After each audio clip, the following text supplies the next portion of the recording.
Hey guys, M4J here, and welcome back to the Stevenage career here on Football Manager 2018. It's the final game of the season. We have nothing to play for, I'm sorry to say. Were it not for the fact we just lost our last match against Rotherham, we would have had something to play for, because if we'd have won that game, we'd have been on 72 points. Or maybe not, actually. No, I don't think we would have had anything to play for. Never mind. I'll show you how the season went. So we last played... It can't have been there. We must have played since then, surely. Maybe it was then. As you can see, lots of draws, which probably killed us off, actually. If two of these were wins, we would have been up in the playoff places right now. A couple of defeats against Gillingham and Wimbledon. A couple of defeats here against Fleetwood and Luton. We actually ended up in a run of, I think it's... Well, we can see on the screen. 6 games without a win in the league. And then did this, the Cup, because I have creative names for my friendly tournaments, against Brentford, and then Oxford, and we won it. We won it on penalties against Oxford. Beating Brentford was a good game for us. And that seemed to turn our confidence around, because we then beat Northampton. We smashed Biggleswade in a friendly. We did then lose to Southend, which was a bit disappointing. But then we beat Swindon by scoring 4 goals. We beat Sheffield United by scoring 4 goals. We then had a friendly against Royston. We then beat Shrewsbury by scoring 3 goals. We then beat Lincoln. We were 4-0 up in this game. In fact, were we 4-0 up or 4-1? No, we were 4-0 up in this game. We ended up winning 4-3. And I think that was probably the turning point. So after that, yes, we got a nice 3-1 win here. We then had a friendly win here against Hitchin. And then we lost 5-2 to Rotherham. And that's what killed us off, essentially.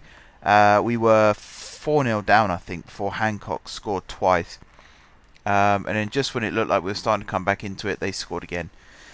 So that went well. And then we've just beaten OHL. Who are OHL? Oud Heavily Leuven. And I'm butchering that, I know. We got the last game of the season against Oldham. We have got a friendly afterwards, but to be honest, I'm thinking of cancelling that. And just giving them time off after this last game. It's against Oldham, as I've already said about 20 times. And because it's the last game of the season, we're going to play a complete rotated squad. So we're going to clear entire selection. And we're going to start from scratch. So in goal, we're going to put Liam Ashton, who's an academy graduate. 18 years old. Got pretty decent potential. Sort of 1.5 to maybe 2.5 stars. Which is pretty good. The fact that he's one of our own. You know, we've got to give him a debut because he's one of our own. Let's see. Houghton's going to play at centre-back. Maybe there. And Whitmore's going to play alongside him. I think we should have him there, actually. Left-back is probably going to be Joe Martin. It's probably going to be the last time he plays for us as well. Actually, Jones hasn't played for us yet. Let's put... Tell you what, we'll do this. There we go. And then at right back, we will have... not Reece James. Where's he gone? Sterry. Yeah, we'll probably have Sterry. I'm really tempted to put Wilmot in at centre-back. It's probably going to be the last time he plays for us as well. Alright. And then midfield, we've got Houghton on that side. I think we're going to have Beautyman alongside him. And then attacking wise, we're going to have Giorgio on the left. We're going to have Jonathan Franks on the right. Actually, let's play Giorgio through the middle. So we can play Mo. Oh, Moha's injured, never mind. Giorgio on the left then. And then through the middle, we're going to have Rooney, who has scored for us now, which is awesome. But he's only scored once, I think, which isn't so awesome. And then up front, why not, Matt Godden. Nice. Right, and then on the bench, we'll have Fryer. We'll have Baptiste. We'll have De Silva. Actually, we'll have James on the bench instead of Baptiste. That takes up to the 5 lone players. So then we'll have Brew. We will have Barmby. We'll have Hancock. Whoops. And we'll have Phenom. There we go. Let's play. Right, loads of players who might struggle to stay out the game. We need to give Jones a number. Let's just give him 25. It's the only time he'll wear that number for us. It's the only time he'll play for us. So we'll let that happen. Oh, that's my phone. Apologies. There we go. Let's do that on silent. So pretty much all of these players aren't going to be here next season. There's a couple of exceptions. Rooney, I think, is the only exception there, actually. Maybe Godden and perhaps Giorgio. But the rest of them are pretty much resigned to losing one way or another. Wilmot, I won't renew his loan. Same with Jones, same with Sterry. I think Beautyman's contract expires, so does Houghton's. Franks is on his way. And we're just going to rebuild for next season. That's the thing, like, we're in 9th at the moment. If we win today, we can go up to 8th. And we go above Luton, which would be a very nice feeling indeed. I'm actually very happy with this season. I'm a little bit disappointed that those draws meant we couldn't get in the playoffs, and I always will be disappointed about little things like that. But overall, when we got promoted, and I saw how difficult it was to strengthen the squad, I genuinely thought just avoiding relegation would be, you know, a mission accomplished. And the fact that the way we started the season as well, it became more and more likely that a relegation fight was what we were in store for. And then we just put a really good run of results together and started climbing the table. Good cup runs as well. You know, getting to the semi-finals, no, quarter-finals again of the Checkatrade. And getting to the 4th round of the FA Cup is always nice. You get the 2 big Moneyball matches. Beating Everton is always going to be a career highlight in this particular save, because that was a real turn-up for the books. It's a shame that we couldn't repeat the feat against Hull. But, you know, next season we might get to the 5th round. And again, we'll progress around further. So that would be nice. In terms of squad development, we've got some good emergencies. Hancock, who I was criticising not long ago, he's scored 11 goals this season. And he's still learning. He's still only 18 years old. He can go a long, long way with us. So it'd be nice to keep him in that attacking midfield role for the future of his career. See how far he can come with us. If we get promoted again to the Championship, we might end up having him as a fringe player, but you never know. We've also got some loan players coming back, so Claudio Fuso is a really good example of this. He scored 36 goals this season, I believe, or 32 goals this season, which is an insane number of goals, in 40-something games as well, which is a really, really good return. He is playing in the Vanarama National, so he's 2 leagues below us. But, you know, Harry Kane was on loan once.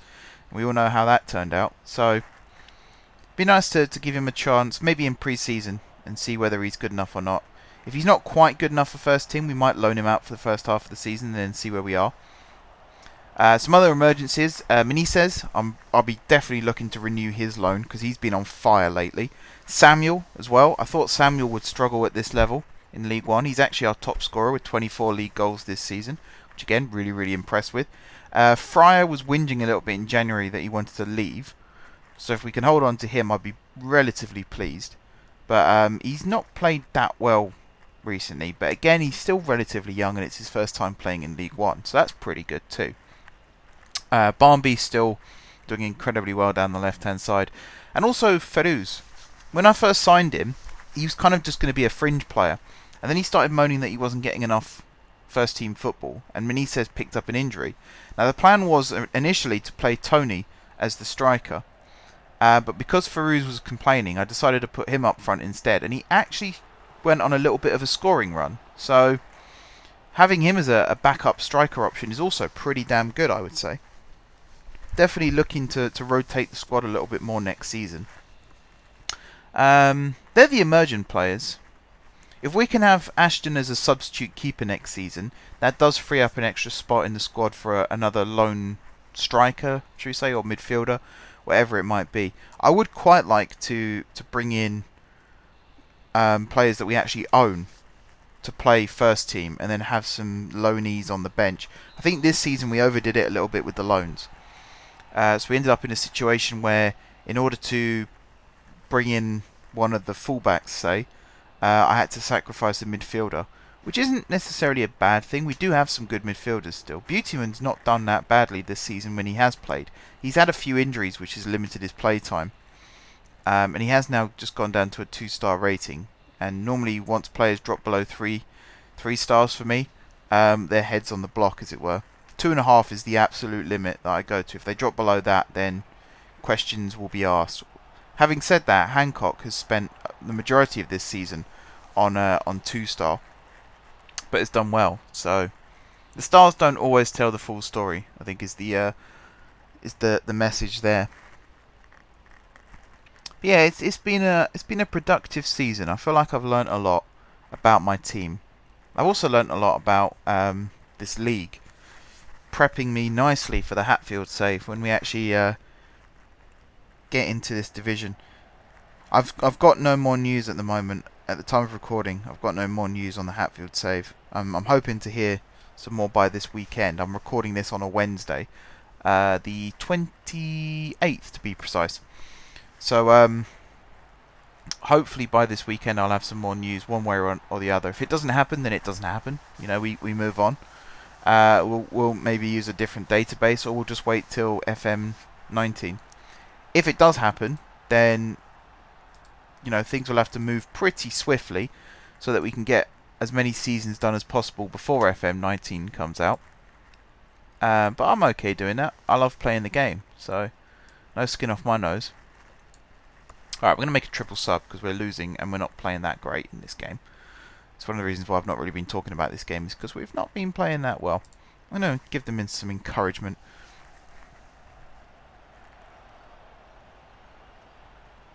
I mean, how many shots? 6 shots Ashton's faced. So he saved 5 of them. That's pretty good. Pretty good for a debut keeper with a 1-star rating. You know, life could be worse. We'll see how we get on now. Barnby didn't do well in the Rotherham game either. I ended up bringing him off and putting Kennedy on. So, we'll see if he's bounced back in this match. Barnby has also dropped 2.5 star. The reason I've been picking him for the majority of this season is because his reputation precedes him. Because he did so well for us last season. You know, it's always worth taking the... Oh, that's a nice finish. That's a nice finish from Matt Godden. It's always worth taking the risk on players like Barnby, because you know he's going to come up trumps when needed. Really disappointed with Rooney. The goal he did score for us was a really well taken free kick into the top left corner. And I thought that might have been the kickstart for him to push on and start scoring more. But he's not been that exciting since he joined. He's certainly not scoring goals like that. That's a really, really nice finish from Godden. First time volley as well. He's not playing like a player short of confidence, even though he hasn't played for a while. So that's good to know that you've got a player of that calibre sitting on your bench or sitting in your reserves. Oh dear. Well, that lasted. Xavier putting them back 2-1 up. Perhaps the keeper could have saved that one. I won't be too critical of the keeper for reasons that I've already explained. I think he kind of came to claim the cross and then it never really reached him. Should have had someone on the post. One of the fullbacks, whoever it was. Probably Sterry should have been on the post. I'm glad that I stuck to my my morals there with Sterry, because he wasn't playing very well, and I did that thing where you speak to him and say you've not been playing very well lately, and he disagreed with me and said he thinks he's been doing okay. So then I said I'm your manager and I don't appreciate your tone, blah blah blah. He said I stand by what I said and walked out, and James played every game after that, because I don't take no nonsense from nobody. So, you know, I made my point, made it quite clear. He didn't agree with me, so he didn't play for the rest of the season.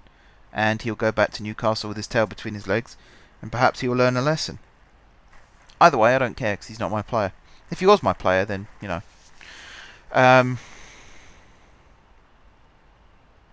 Unless his contract's up.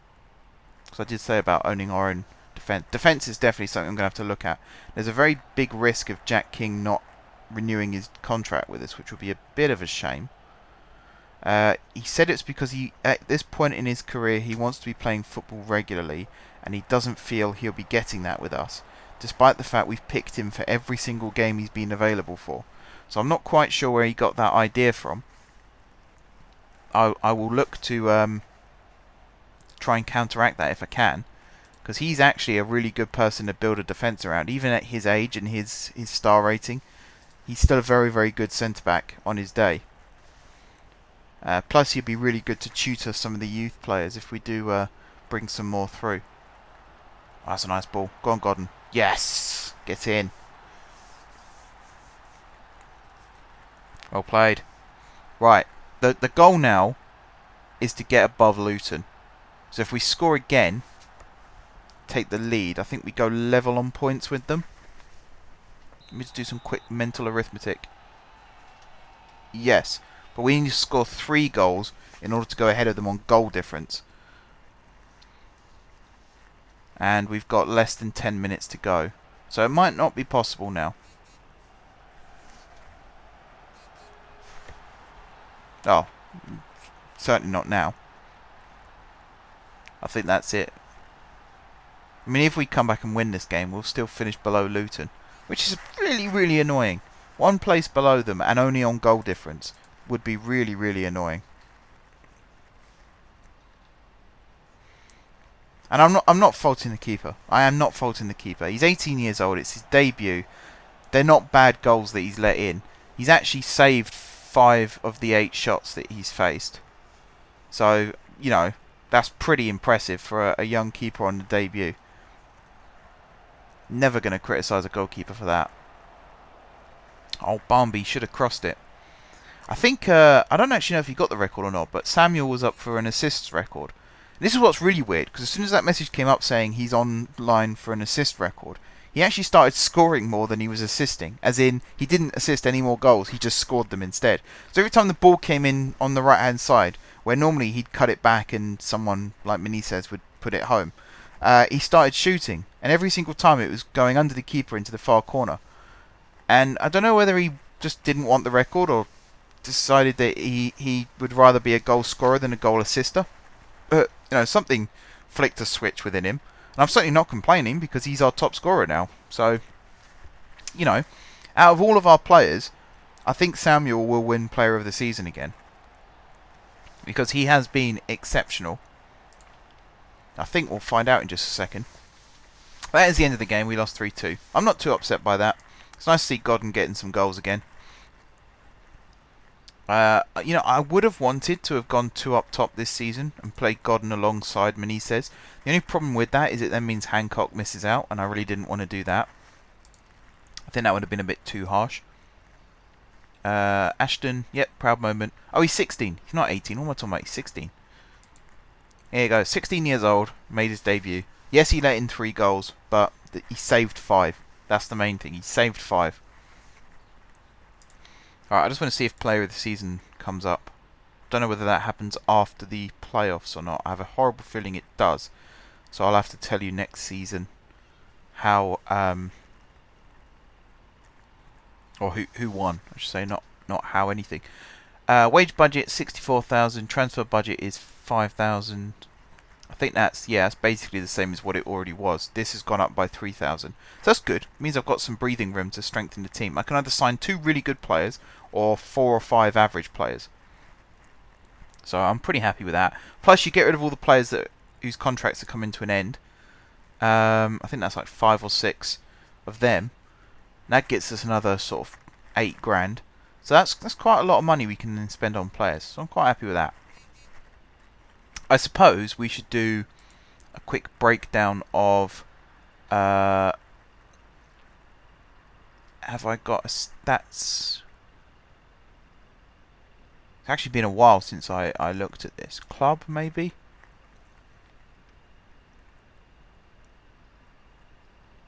History? No. I would have thought it would come under squad, but I couldn't see it there. Hang on. There must be... Team report. That'll be most likely where it would be, wouldn't it? Okay. Stats. or facts? Let's look at the facts first, shall we? So our youngest player was Liam Ashton. I think before that it was Hancock. The youngest player this season for the league is also Ashton. Oldest player for us was Dyer, and also for the league. He's leaving it into the season as well. Average age is about the same. Shortest player for us, it's Feruz, 163 centimeters, which is approximately 5'4" I think. Maybe 5'5", maybe 5'6". That explains why he's not been winning headers. For the league, it's Harry Lim. I can't read. I'm sitting a long way back. Our tallest player is Fryer compared to the leagues. Blackpool. Oh, Blackpool. That reminds me. So Blackpool sacked their manager like a month ago in game, and they did the whole who's going to take over thing, and they also did the sack race thing. My name was on the sack race. I was 12-1 on to be sacked, which was weird because at no point have the board ever said that my job's under threat. But you know, I was 12-1 to be sacked. But then, under who would take over at Blackpool, I was third favourite, and they actually offered me an interview. So this game is it does weird things sometimes, just weird things. Anyway, lightest player, heaviest player, we don't have either of them. The only other stat that we do own, actually there's two others we own. So we got Rooney, who's got the most caps of any player in this league, because, you know, he's played 119 times for England. Domestic player bias is 100% for us, which is awesome. That's actually really rare, even in like League One. 100% domestic player bias. That means Menezes is registered for England. Yeah, and Feruz, and who else have we played that's got a foreign-sounding name? De Silva, I suppose, is also one. That's interesting to see. And we've also used the most players in the league with 37. 37 players we've used this season. I always think we use like 25 maximum, which is basically 2 starting 11s and 3 subs. But no, we've used 37 different players this season. So they're the facts. Let's look at the stats. Okay, let me try and get my head around this, because there's lots of bright colours and flashing lights and things like that. So we've scored 131 goals from 1,088 shots. So let me work out how many shots that is per goal. So is it 1,088 divided by 131? So that's a goal every 8.3 shots, which actually not that bad. Not that bad. Could be worse.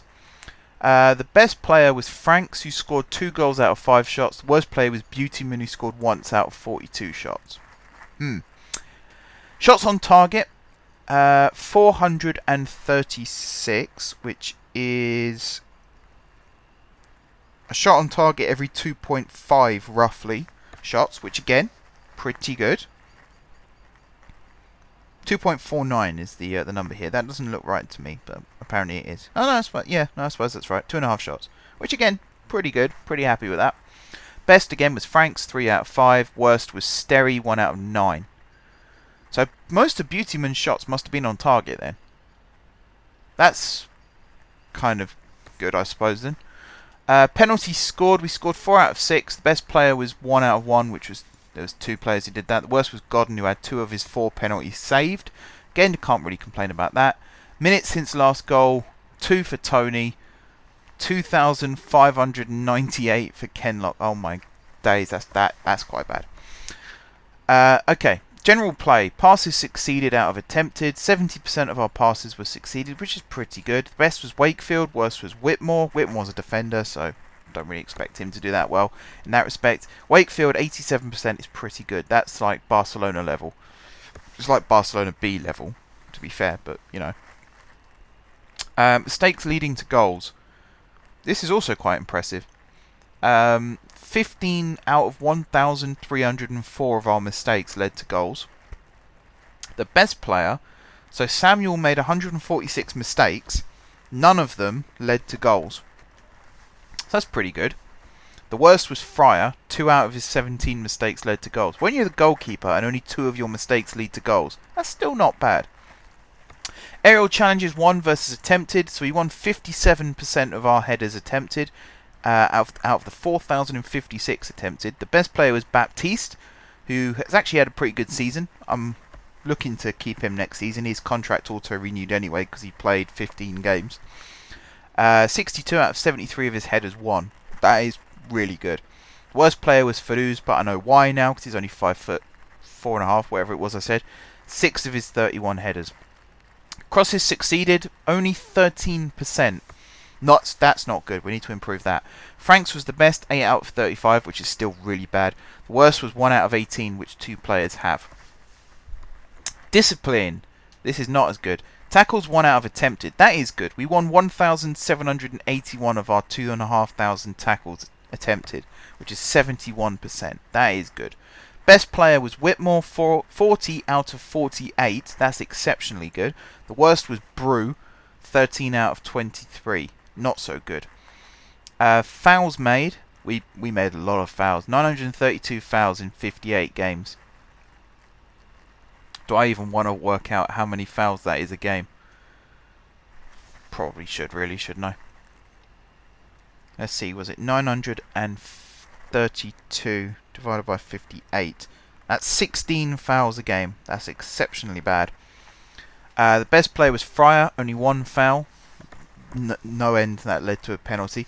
The worst player was Gillespie, 5 fouls out of 2 games played.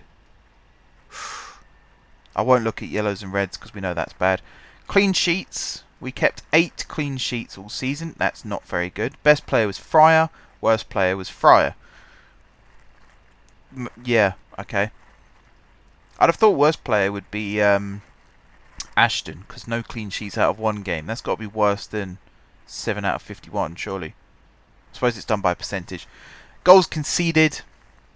The worst for that is Ashton, 3 out of 1. 300% goals conceded. We conceded 110 goals in 58 games, which is not that great. It's not that great. Okay. The most important thing that I need to be looking at really is this. So, best player is Samuel, averaging 7.96 per game. Why can't I read today? I've no idea. He's also got the highest average rating. Oh, so he's the form player. He's got the highest average rating. That's right. Top goal scorer is Godden and Samuel, both on 24. So actually Godden, joint top scorer after all that. And most assists, Samuel also on 24, which is impressive. Best attribute for us is aggression. Worst is strength. We need to improve on that. We got top scorer and all that stuff. So yeah, I think actually we're coming to the end of this episode and also to the end of this season. I suppose the last thing to look at is the most goals we've scored were from through balls from the penalty area. And the most goals conceded were crosses also from the penalty area. So it's when they get the ball right to the byline and cut it back. I know we've conceded a lot of them. I'm actually a bit surprised because I thought our goals scored would be the most from those positions as well. We also score the most of our goals in the 16th to 30th minutes. And we concede the most in the 76th to 90th minutes. Normally when everyone's knackered. I need to work on switching off overload once we're like 4-0 up. And switch to contain. So the players aren't running around as much. Because that's why we get tired. I know that's why we get tired. Most vulnerable to facing 4-4-2.